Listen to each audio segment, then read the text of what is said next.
Bismillahirrahmanirrahim. Assalamualaikum warahmatullahi wabarakatuh. Di dalam video ini kita akan melanjutkan pembahasan kita tentang hari akhir atau hari kiamat. Kita akan membahas tanda-tandanya. Sebelumnya kita sudah pernah membahas tentang Dajjal, kemudian kita membahas tentang Imam Mahdi. Saat ini saya ingin membahas salah satu fitnah yang akan terjadi di hari kiamat, yaitu munculnya Ya'juj dan Ma'juj. Jadi kisah Ya'juj dan Ma'juj ini sudah ada di dalam Al-Quranul Karim dan juga hadis-hadis Rasulullah SAW. Jadi barang siapa mereka yang mengingkari akan adanya cerita Ya'juj dan Ma'juj, dipertanyakan lagi tentang keimanannya mereka di dalam agama Islam. Dikisahkan Ya'juj dan Ma'juj ini adalah satu bangsa, dua suku, Ya'juj dan Ma'juj. Mereka adalah suku yang sangat kuat dan diriwayatkan oleh Rasulullah SAW tidak akan ada yang bisa mengalahkan mereka, hingga akhirnya kemusnahan mereka di hari kiamat dimusnahkan sendiri langsung oleh Allah Subhanahu wa Ta'ala. Ya'juj dan Ma'juj ini disimbolkan di dalam agama Islam sebagai suatu kerusakan, suatu bentuk kejahatan yang ada di dunia ini. Rasulullah SAW bersabda, tidak akan tegak hari kiamat sampai munculnya 10 tanda besar hari kiamat. Yang pertama adalah munculnya atau terbitnya matahari dari arah barat.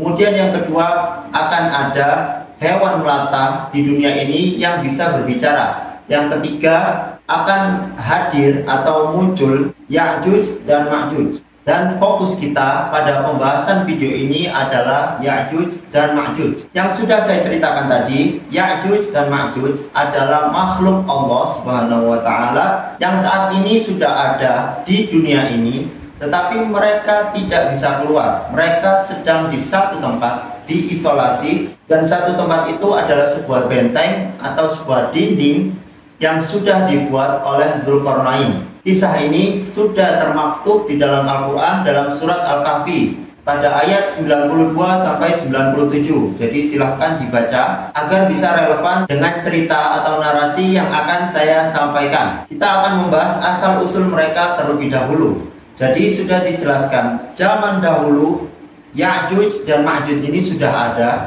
dan dikurung oleh Dzulqarnain, seorang raja. Dan Dzulqarnain ini adalah salah satu dari 5 orang yang bisa menguasai dunia. Dzulqarnain diminta oleh satu kaum, yang kaum itu merasa kesusahan akan adanya Ya'juj dan Ma'juj ini.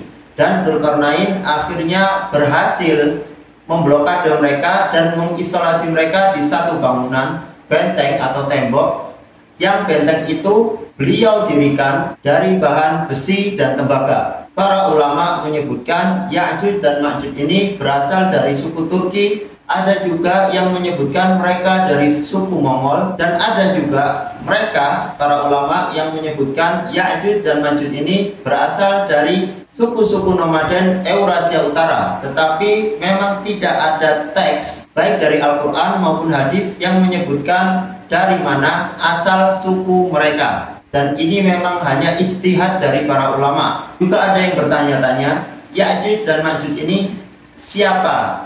Makhluk yang seperti apa? Ada dua pendapat yang disebutkan dari para ulama. Pendapat yang pertama, mereka adalah manusia, satu bapak tetapi lain ibu dengan kita sebagai manusia pada umumnya. Maksudnya seperti apa? Mereka berasal dari bapak yang sama, yaitu Nabi Adam. Diceritakan pada saat itu Nabi Adam mengalami ikhtilam, keluarnya air mani pada saat tidur ataupun pada saat mandi. Ada dua pendapat dalam hal ini. Kemudian air mani itu menetes di tanah dan terbentuklah atau terciptalah Ya'juj dan Ma'juj ini. Itu adalah kisah yang diambil dari kisah-kisah Israiliyat. Sedangkan pendapat yang kedua, Ya'juj dan Ma'juj ini adalah manusia biasa seperti kita, berasal dari bapak dan ibu yang sama, yaitu Adam dan Siti Hawa, dan mereka juga keturunan dari Nabi Nuh. Seperti yang sudah pernah saya ceritakan, Nabi Nuh memiliki 4 anak. Yang pertama adalah Sam, kemudian Ham, yang ketiga adalah Yafis, dan keempat adalah Kan'an. Keempat anak Nabi Nuh ini diselamatkan di dalam perahunya atau bahteranya kecuali Kan'an, karena dia lebih memilih mengikuti agama ibunya dan tidak mau beriman kepada Allah. Sisa 3 keturunan dari Nabi Nuh, Sam, Ham, dan Yafis. Sam dikenal sebagai Abul Arab atau bapaknya bangsa Arab, sedangkan Ham adalah Abu Sudan, bapaknya kaum-kaum atau orang-orang Sudan. Jadi dia mengembara sampai ke negeri Sudan dan berketurunan di sana. Sedangkan Yafis adalah keturunan Nabi Nuh yang memiliki julukan Abu Turk. Maksudnya adalah bapak dari bangsa Turku. Jadi bukan bangsanya orang Turki, tapi bangsa Turku. Termasuk juga bangsa Turku ini adalah bangsa Asia, seperti kita di Indonesia ini. Nah, di dalam bangsa Turku ini terdapat banyak kabilah-kabilah. Dan ternyata kabilah Ya'juj dan Ma'juj itu terdapat di dalam keturunannya Yafis. Jadi inilah pendapat yang lebih kuat. Ya'juj dan Ma'juj adalah manusia seperti kita, berasal dari Nabi Adam dan Hawa, juga berasal dari keturunannya Nabi Nuh dengan garis keturunannya Yafis, dan mereka adalah 2 kaum atau 2 bangsa yang suka membuat kerusakan di dunia ini. Dari zaman dahulu hingga akhirnya dibentuklah benteng atau tembok oleh Raja Zulkarnain yang mengisolasi mereka dari kerumunan atau dunia luar. Baik, kita akan masuk ke sifat-sifat mereka. Ibnu Hajar meriwayatkan badan mereka tinggi seperti tumbuhan Sajaratil Arus, di pohon arus ya. Pohon itu tingginya 120 hasta atau 60 meter, jadi tinggi sekali. Itu pendapat yang pertama. Sedangkan pendapat yang kedua, tinggi mereka 4 hasta dan lebar mereka 4 hasta, jadi seperti persegi. Tinggi dan lebarnya sama. Ada juga pendapat yang ketiga, mereka memiliki telinga yang sangat besar. Dan telinga itu dipakai oleh mereka sebagai selimut ketika mereka tertidur. Sedangkan telinga yang satunya dibuat untuk membunuh atau membuat kerusakan di dunia ini. Kemudian ada juga pendapat yang keempat, tinggi mereka hanya 3 jengkal. Jadi mereka adalah manusia-manusia kerdil.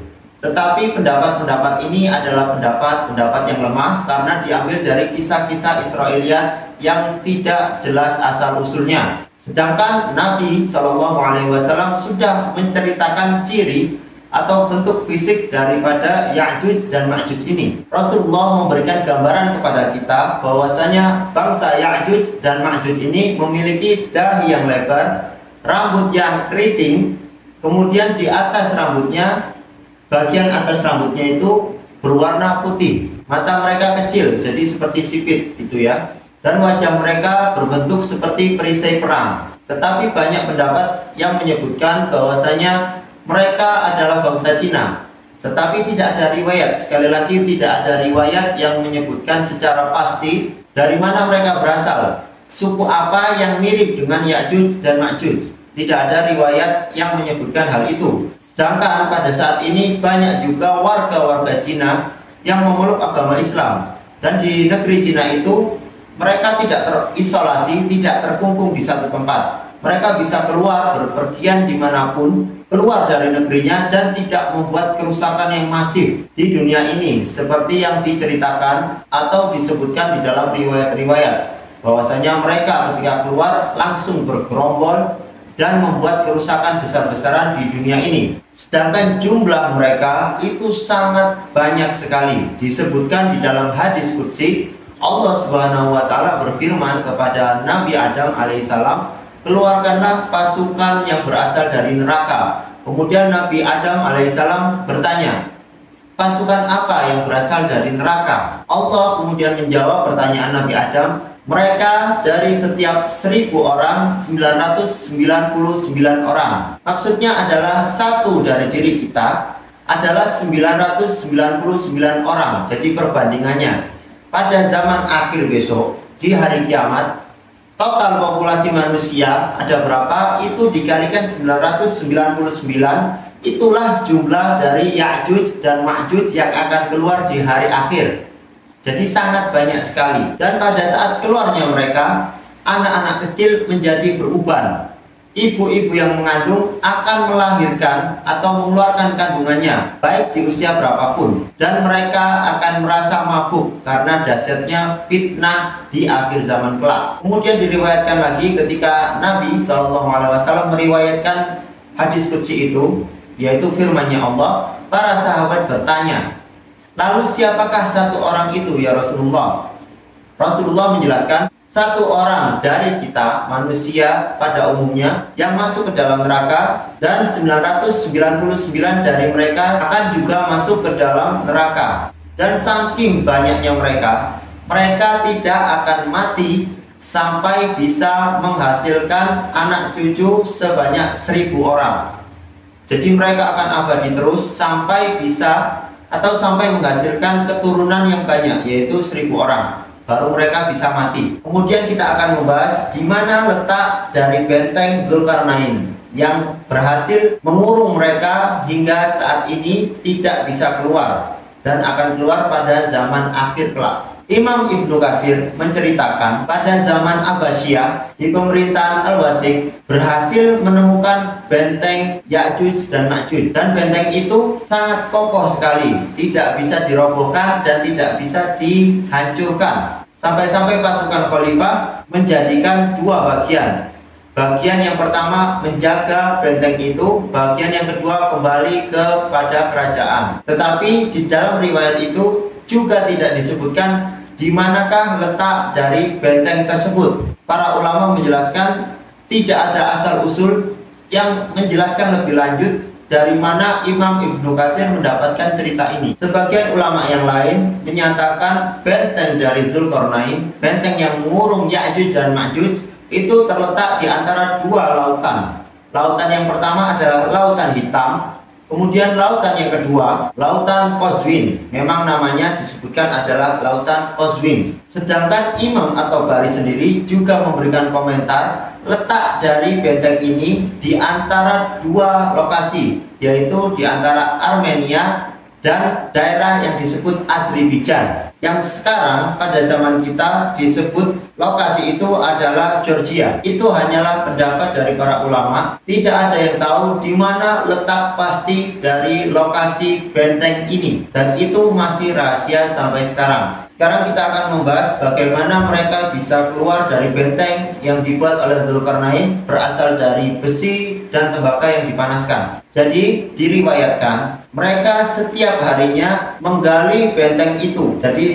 mulai pagi hari, mulai matahari terbit sampai matahari tenggelam, pekerjaan mereka hanya satu, yaitu melubangi benteng itu agar bisa keluar. Tapi ketika matahari terbenam, ketika mereka sudah kecapean dan memutuskan untuk beristirahat, Allah Subhanahu wa Ta'ala mengembalikan bentuk benteng itu. Semua pekerjaan mereka, semua galian mereka itu kembali seperti semula. Tidak ada bekas lubang sama sekali hingga saat ini dan hingga hari akhir kelak, hingga diputuskannya waktu di mana mereka akan muncul. Dan ciri-ciri mereka akan muncul atau waktu mereka muncul sudah dekat adalah dikalahkannya Dajjal oleh Nabi Isa alaihissalam. Jadi ketika Dajjal sudah kalah, Nabi Isa sudah memimpin kaum muslimin, maka waktu keluarnya Ya'juj dan Ma'juj itu sudah dekat. Dan juga diriwayatkan mereka bisa berhasil melubangi benteng itu di zaman akhir kelak, pada saat mereka di petang hari, di akhir pekerjaan mereka, pimpinan dari mereka menyebutkan, kita beristirahat terlebih dahulu dan kita akan melanjutkan galian kita esok hari, insya Allah. Ketika pimpinan itu menyebutkan insya Allah, di keesokan harinya hasil galian mereka, lubang-lubang yang mereka sudah buat tidak kembali seperti semula. Jadi mereka melanjutkan galian mereka, melanjutkan penghancuran benteng itu, hingga akhirnya mereka bisa keluar dari tembok yang dibuat oleh Zulkarnain. Dan ketika mereka sudah keluar, kabilah atau kelompok pertama yang berhasil keluar dari benteng itu meminum air yang ada di Danau Tiberias hingga kering kerontang, tidak tersisa sama sekali. Kemudian kelompok-kelompok yang lain, kelompok belakangan dari kelompok yang pertama yang sudah minum itu, berkata bahwasanya sesungguhnya dulu terdapat air di sungai ini atau di danau ini, yang maksudnya adalah danau Tiberias itu. Dan ketika mereka sudah keluar, mereka akan merusak apapun yang mereka temui. Bahkan mereka memakan batu, kalajengking, ular, hewan-hewan buas. Mereka tidak menyisakan satu apapun yang hidup tentram di dunia ini. Hingga akhirnya bumi sudah dikuasai oleh mereka. Orang-orang yang berhasil hidup itu bersembunyi, entah bagaimana caranya mereka tidak bisa ditemukan oleh Ya'juj dan Ma'juj. Hingga akhirnya Ya'juj dan Ma'juj merasa sombong dan angkuh akan diri mereka, angkuh akan kekuatan dan kehebatan mereka. Dan mereka berkata bahwasanya kami sudah meratakan atau merusak semua yang ada di bumi, dan kami akan merusak semua yang ada di langit. Kemudian mereka melemparkan tombak dan juga panah-panah mereka ke atas langit. Dan kehendak Allah, tombak dan panah mereka yang sudah dilemparkan dikembalikan dari langit dan terdapat bercak darah. Seakan-akan mereka sudah berhasil merusak dan membunuh semua yang ada di langit. Padahal itu hanyalah tipu daya Allah Subhanahu wa taala kepada mereka. Dan pada saat itu Nabi Isa alaihissalam yang masih hidup bersembunyi dengan kaum muslimin berdoa kepada Allah Subhanahu wa taala untuk memusnahkan dan menghancurkan Ya'juj dan Ma'juj. Pada saat itu Allah Subhanahu wa taala mengabulkan doa Nabi Isa, dan Allah Subhanahu wa taala mengirim satu hewan atau satu hama. Diriwayatkan hama itu adalah ulat. Yang ulat itu bergerak menuju ke tengkuk mereka dan berhasil melubangi tengkuk mereka dan merusak kepala mereka. Dan anehnya ulat itu hanya merusak satu tubuh atau satu orang dari Ya'juj dan Ma'juj. Karena kuasanya Allah, seperti semua dari mereka terhubung, ketika satu orang dari mereka mati, maka yang lain juga ikut mati. Dan saat itu juga, seketika itu juga, Ya'juj dan Ma'juj musnah di bumi ini. Dan setelah itu, karena banyaknya Ya'juj dan Ma'juj yang sudah saya ceritakan, perbandingan mereka 1:999, Nabi Isa alaihissalam juga berdoa kepada Allah untuk menyingkirkan semua jasad mereka. Dan Allah Subhanahu wa taala mengirim beberapa burung. Yang burung itu burung yang besar, memiliki leher yang panjang seperti unta, membawa jasad-jasad Ya'juj dan Ma'juj ini. Di beberapa riwayat disebutkan mereka dilemparkan di dalam lautan. Dan karena memang jasadnya sangat banyak, aroma busuknya itu tidak kunjung hilang, walaupun jasad-jasadnya sudah disingkirkan.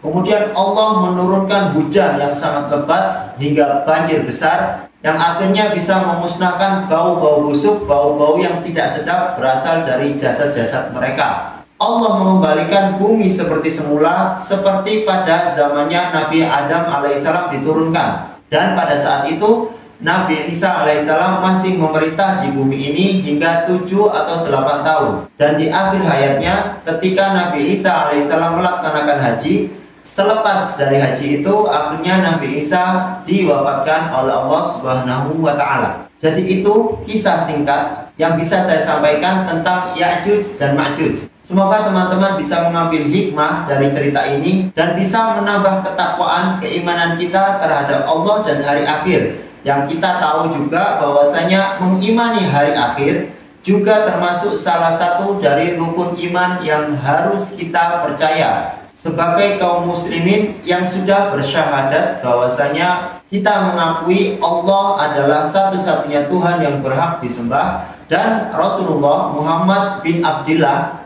adalah utusan Allah. Baik, semoga bermanfaat. Cukup sekian. Wassalamualaikum warahmatullahi wabarakatuh.